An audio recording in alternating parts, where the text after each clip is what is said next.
During the Chinese National Day holiday this year, while almost all Chinese are excited about this important event in their country, this is also the time when nightmares happen to the workers of factory areas.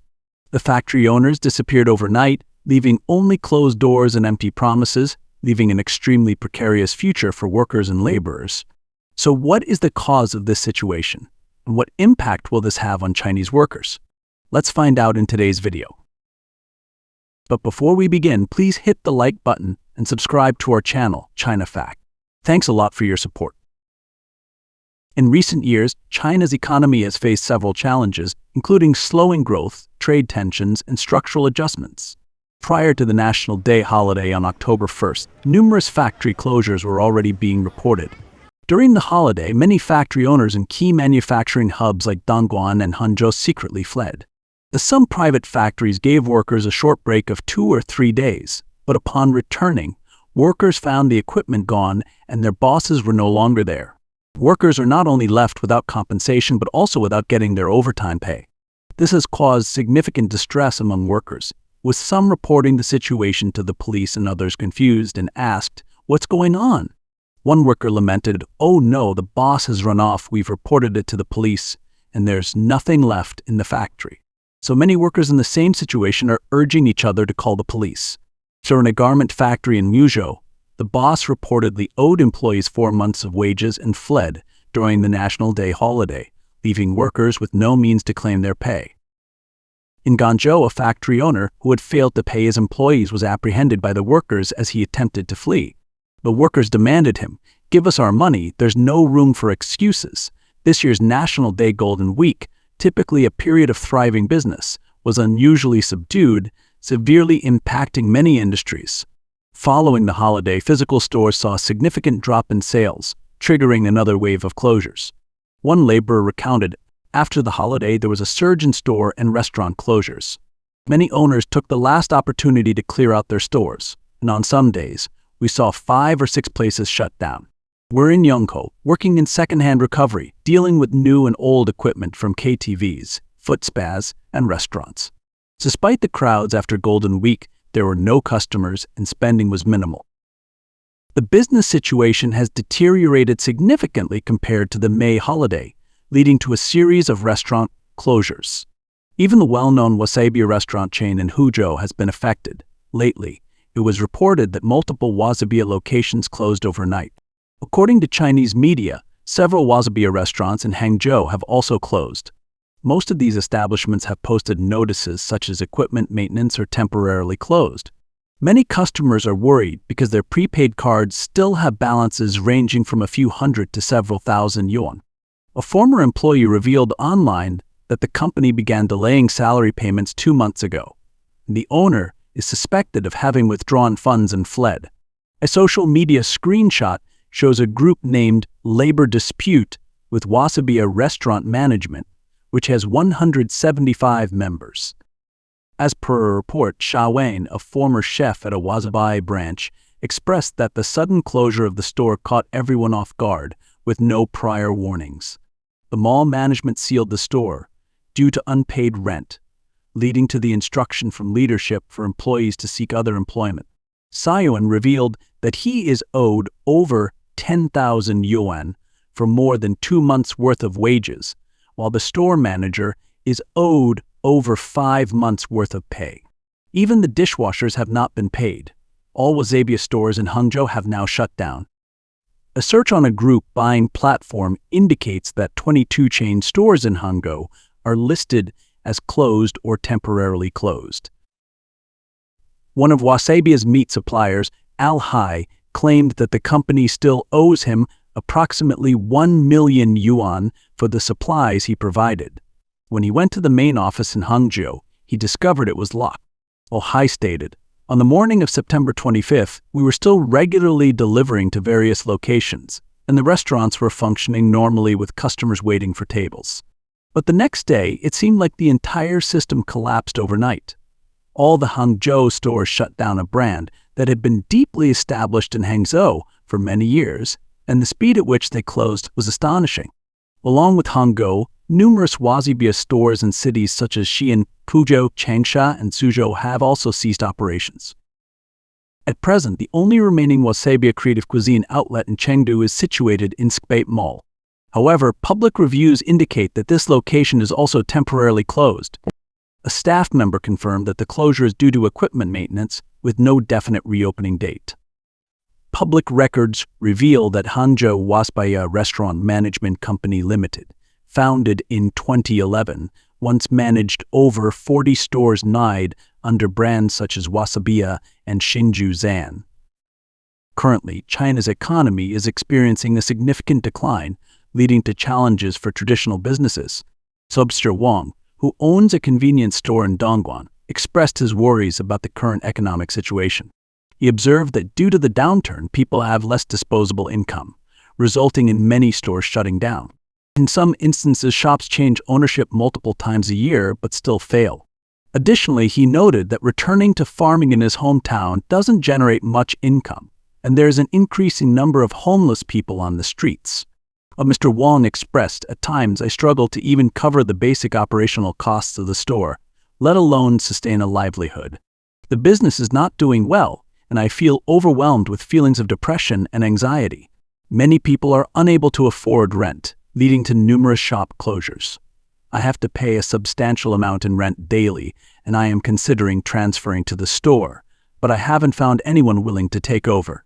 So on top of that, I have children in school and their annual tuition expenses amount to tens of thousands of yuan. It has been 2 years since I last purchased any new clothing." Meanwhile, Mr. Li, a Xiamen resident employed in the tourism sector, shared comparable worries. In the past, there was a thriving business during the National Day holidays, but this year, there was no business activity at all. Li shared that due to the departure of foreign investment, Xiamen has lost its previous prosperity, and despite property prices dropping by half, there are few or even no buyers.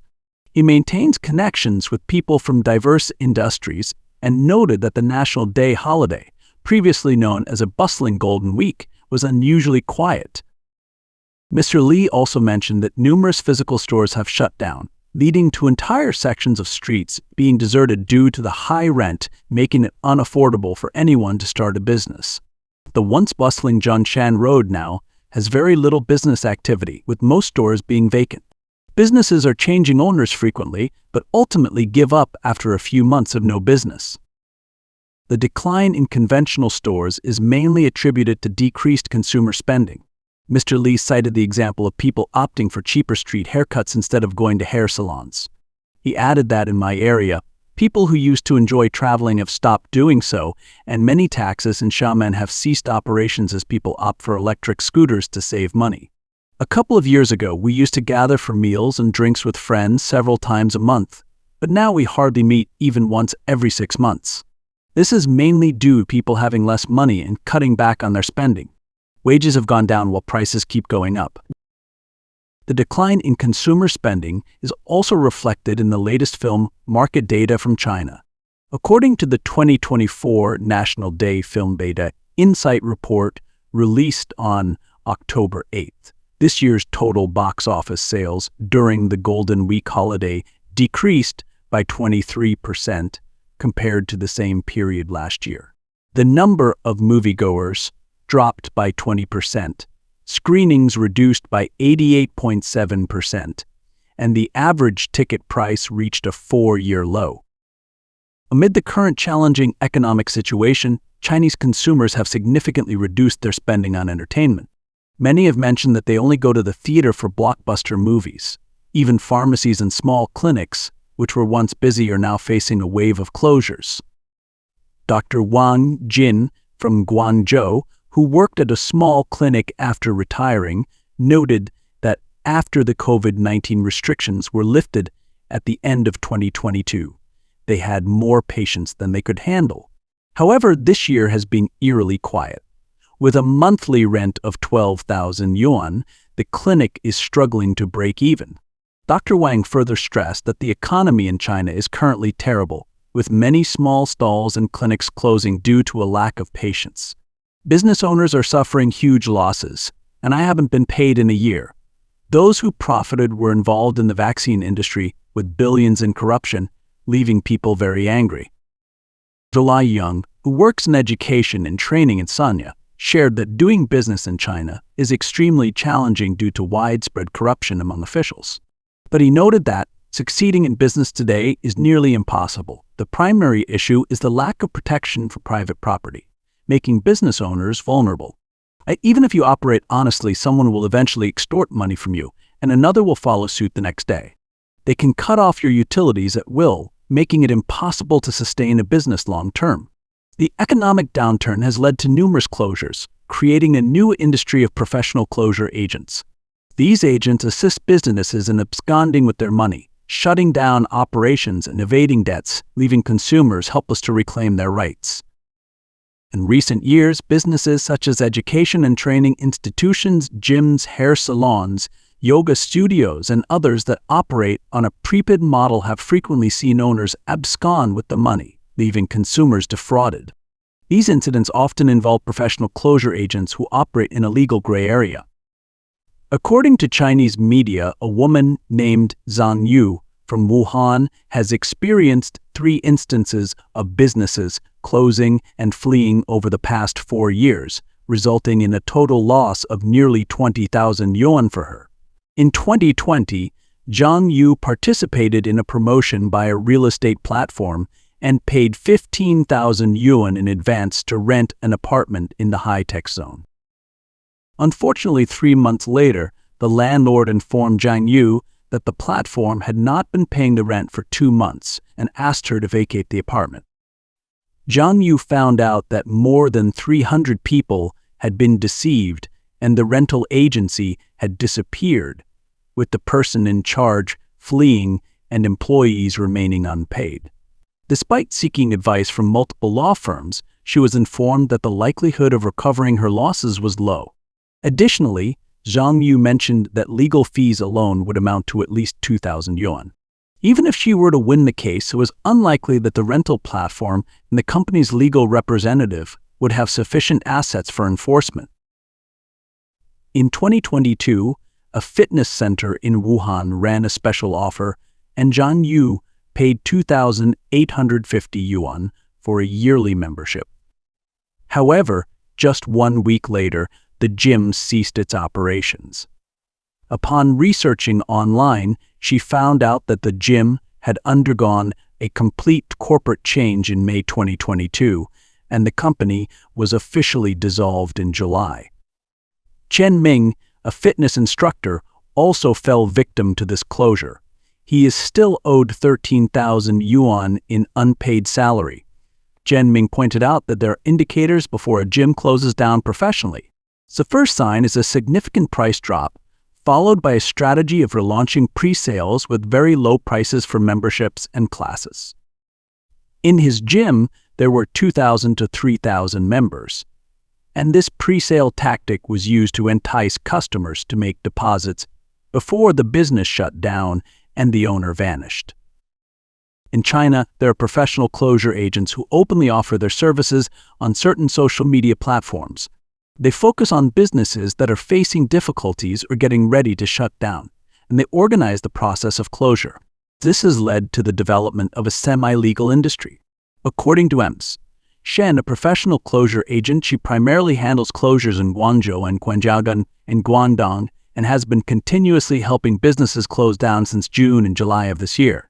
Shen clarified that they can help arrange for individuals to accompany the business owner to the industrial and commercial department in order to complete and take on ability. The fees vary from 50,000 to 150,000 yuan depending on the specific situation. She mentioned that for cases charging over 100,000 yuan, they typically involve companies with 3 to 4 million yuan debt. Sen also reassured clients that once the company's legal representative is changed, the former owner is not at risk of being considered a defaulter. Many of these professional closure agents recruit elderly men from rural villages, pay them 50,000 yuan to take over, and then the agents make 10 times that amount.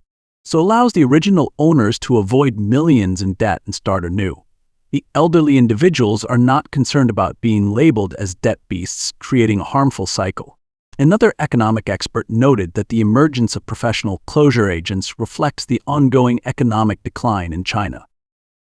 The Chinese government recently implemented new measures to stimulate the property market and provided significant funding to boost the stock market. While there has been a small recovery in the real estate sector and a sharp increase in stock prices, many economists believe that this apparent prosperity may not last long without support from the actual economy. Several experts have cautioned that the current surge in the Chinese stock market could lead to a subsequent collapse, similar to the 2015 disaster. This is because China's economic foundation is now more vulnerable than it was before the pandemic. The real economy depends heavily on consumption. So on the other hand, a significant measure of China's economic well-being, South Korea's shipments to China, decreased in September from the previous month. The robust shipments in August were fueled by China's need for semiconductor goods. The decrease in imports emphasizes China's persistent lack of domestic demand as the economy grapples with a prolonged downturn in the property market and heightened worries about employment stability. As concerns about China's economy persist, there is speculation about which sector will be impacted next. According to a Voice of America report, Shi Tian, a business professor at the University of South Carolina, suggests that China's automotive industry could be the next to face challenges. Tian pointed out that government support has driven the growth of the electric vehicle sector in China, but many car manufacturers are still experiencing significant financial losses. Without continued subsidies, these companies may struggle to survive. He also noted that if the government maintains subsidies, it could become financially unsustainable. Consequently, there may be a wave of bankruptcies and mergers in the automotive industry, particularly as China's electric vehicle and autonomous driving segments encounter global constraints. This could potentially lead to widespread layoffs in the near future.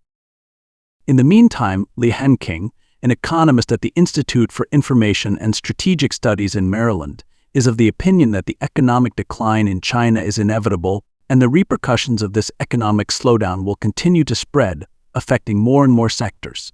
He is particularly worried about the next area of concern, asset security. Li elaborated that Chinese citizens' assets are mainly concentrated in two areas, real estate and banks.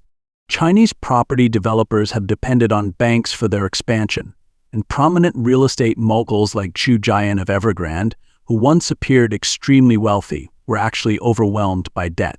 These developers resorted to bribery to enrich government officials, ultimately at the expense of ordinary homeowners. In the current situation of declining property prices, developers have transformed banks into bad assets. So this could potentially lead to a widespread financial crisis where banks collapse one after another, similar to a growing avalanche. He strongly believes that if banks become insolvent and undergo liquidation, the Chinese government will not be capable of covering the resulting losses.